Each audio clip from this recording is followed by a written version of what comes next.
அன்பானவர்களே, அன்பு வணக்கங்கள். உங்கள் மனதில் தோன்றுகின்ற ஆசைகள் மாயமாய் மறைந்து போகும்.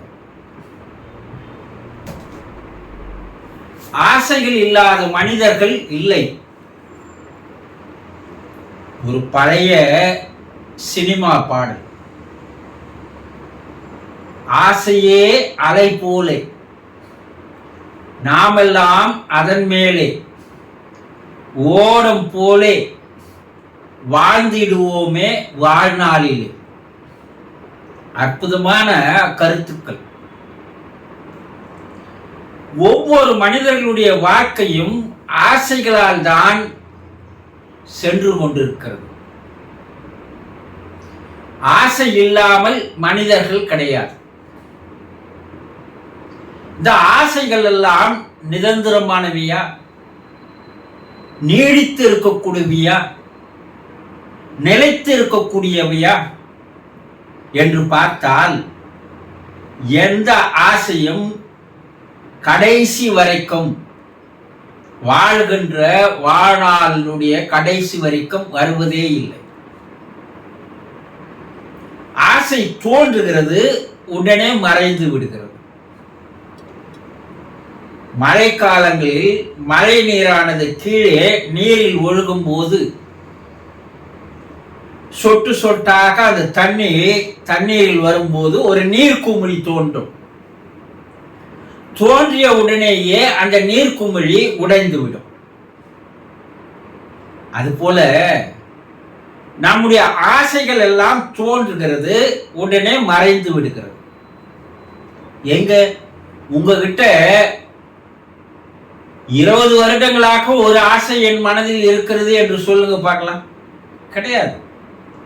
ஒரே நாளில் தோன்றுகின்ற ஆசை ஒரே நாளில் மறைந்து விடுகிறது.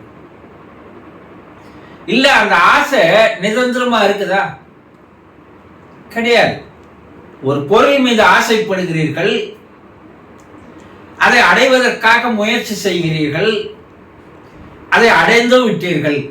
ஒரு கார் வாங்கணும், ரொம்ப நாள் ஆசை, என்னுடைய விருப்பம் அதுதான் சொல்றீங்க. கஷ்டப்பட்டு எப்படியா அந்த காரை வாங்கிடுறீங்க. கார் வாங்கிய அன்று இருக்கிற அந்த சந்தோஷம், ஆனந்தம் சில நாட்கள் என்ன ஆயிப்போது, மறைந்து போகிறது. ஏன்னா அதை கூட இன்னும் உயர்ந்த ஒரு கார் வீதியில் ரோட்ல போறத பார்த்தா அந்த கார் வாங்கணும்பா. அப்போ எந்த ஆசையும் உங்களிடம் நிரந்தரமாக அது சந்தோஷத்தை தருவதில்லை. ஆசையிலானதுதான் மனம். மனம் என்றது என்ன? விருப்பங்கள், இச்சைகள், இவையெல்லாம் ஒன்று சேருகிறது. அதற்கு பெயர் தான் மனம், இல்லையா? இப்போ இந்த ஆசைகள் தான் மனிதனை சில நேரங்களில் துன்பத்தில் எடுத்து போய் ஆழ்த்தி விடுகிறது, பிரச்சனைகளை கொண்டு வருது, கஷ்டத்துல தள்ளி விடுது. இதெல்லாம் காரணம், நான் ரொம்ப கஷ்டப்பட்டேனுங்கிறப்பா, காரணம் உன்னுடைய ஆசைதான். உன்னுடைய ஆசைதான் உன்னை அலைகழிக்கிறது, உன்னை துன்புறுத்துகிறது, உன்னை கஷ்டப்பட வைக்கிறது, உன்னை வறுமையில் வைக்கிறது. எல்லாம் இறைவன் தரல, உன்னுடைய ஆசையால் வருகின்ற விளைவுகள், இல்லையா? இப்போ ஒவ்வொரு மனிதனிடம் அவன் மனத்துல பார்த்தா பல ஆயிரக்கணக்கான ஆசைகள் குவிந்து இருக்கிறது. இந்த ஆசையெல்லாம் நிறைவேறிடுமா?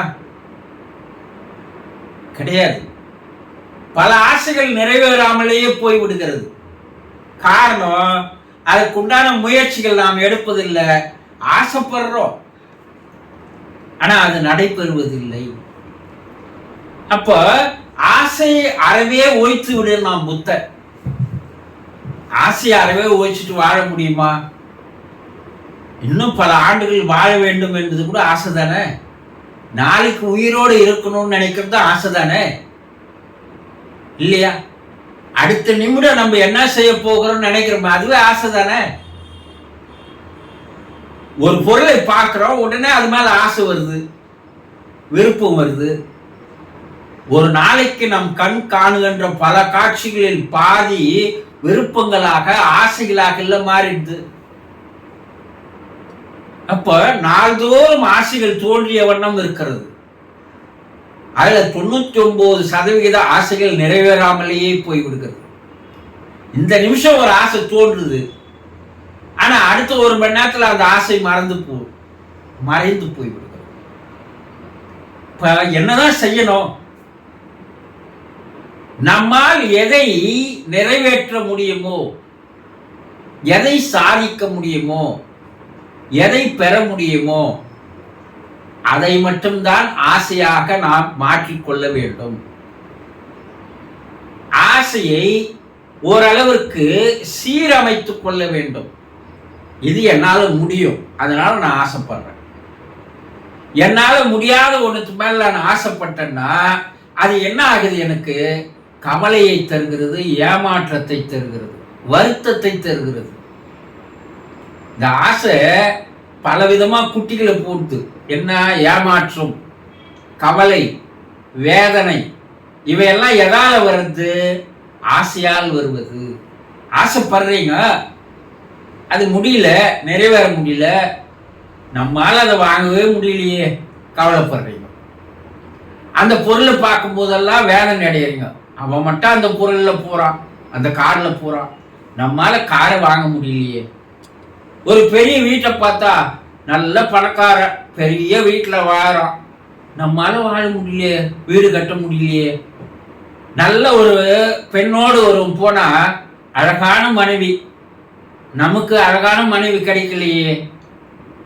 இப்படி உங்களுடைய ஆசைகளை வேறு ஒருவராலும் நிறைவேற்ற முடியாது, உங்களாலும் நிறைவேற்றிக் கொள்ள முடியாது.